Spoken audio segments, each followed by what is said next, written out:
Argentina football team കേരളത്തിലേക്ക് വരില്ല എന്നറിയിച്ചതോടെ Ernakulam Kallur stadium നവീകരണം പ്രതിസന്ധിയിൽ. ചോദ്യങ്ങളോട് അസഹിഷ്ണുത തുടരുന്ന കായികമന്ത്രി വി അബ്ദുറഹിമാന് വിഷയത്തിൽ ഉത്തരമില്ല.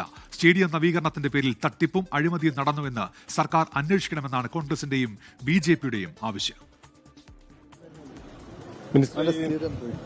മെസ്സിയുടെ വരവുമായിട്ട് ബന്ധപ്പെട്ട് ഈ ഹൈബീഡൻ ഗുരുതരമായ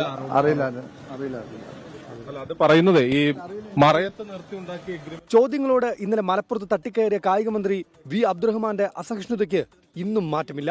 കലൂർ സ്റ്റേഡിയം നവീകരണവുമായി ബന്ധപ്പെട്ട ആരോപണങ്ങളിൽ മറുപടിയില്ല.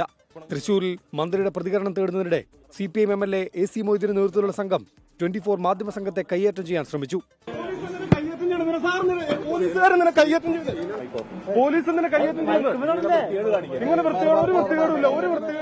കോൺഗ്രസ് ജനപ്രതിനിധികൾ സ്റ്റേഡിയത്തിലെത്തി സാഹചര്യം വിലയിരുത്തി.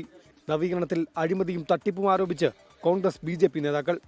ഒരു ഷെയ്ഡി ഡീൽ ഈ മെസ്സിയുടെ വരവുമായി ബന്ധപ്പെട്ട് നടന്നിട്ടുണ്ടോ എന്ന് ഞങ്ങൾ സംശയിക്കുകയാണ്. ഇതൊരു സ്പോർട്ടിംഗ് ഇവന്റ് എന്നതിനപ്പുറമായി ഒരു ബിസിനസ് ഡീലായി ചില ആളുകൾ കാണാൻ ശ്രമിക്കുകയാണ്. യഥാർത്ഥത്തിൽ സർക്കാരിന്റെ റോൾ എന്താണ് ഇതിൽ? ഇടയ്ക്ക് മെസ്സി വരുമെന്ന് പറയുക, ഇടയ്ക്ക് വരില്ല എന്ന് പറയുക.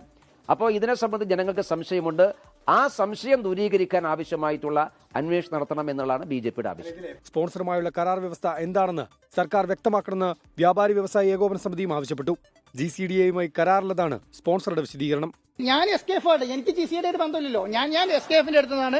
കാരണം SKF ആണ് ഇതിന്റെ കളി നടത്തേണ്ട അതോറിറ്റി. റിപ്പോർട്ടർ ബ്രോഡ്കാസ്റ്റിംഗ് കമ്പനി ഇത് നടപ്പിലാക്കിയിട്ട് ഇതിൽ എന്താ ലാഭം കൊയ്യും? അങ്ങനെ ഒരു ലാഭം കൊയ്യാൻ ഉദ്ദേശമില്ല.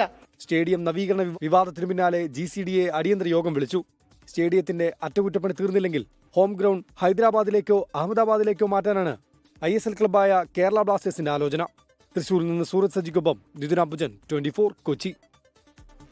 ലോകത്തെവിടെയായാലും ഏത് സമയത്തും 24 വാർത്തകളും ഓഗ്മെന്റഡ് റിയാലിറ്റി പാക്കേജുകളും എക്സ്പ്ലെയിനറുകളും വിശദമായി കാണാൻ ഞങ്ങളുടെ YouTube ചാനൽ നിങ്ങൾക്ക് സബ്സ്ക്രൈബ് ചെയ്യാം.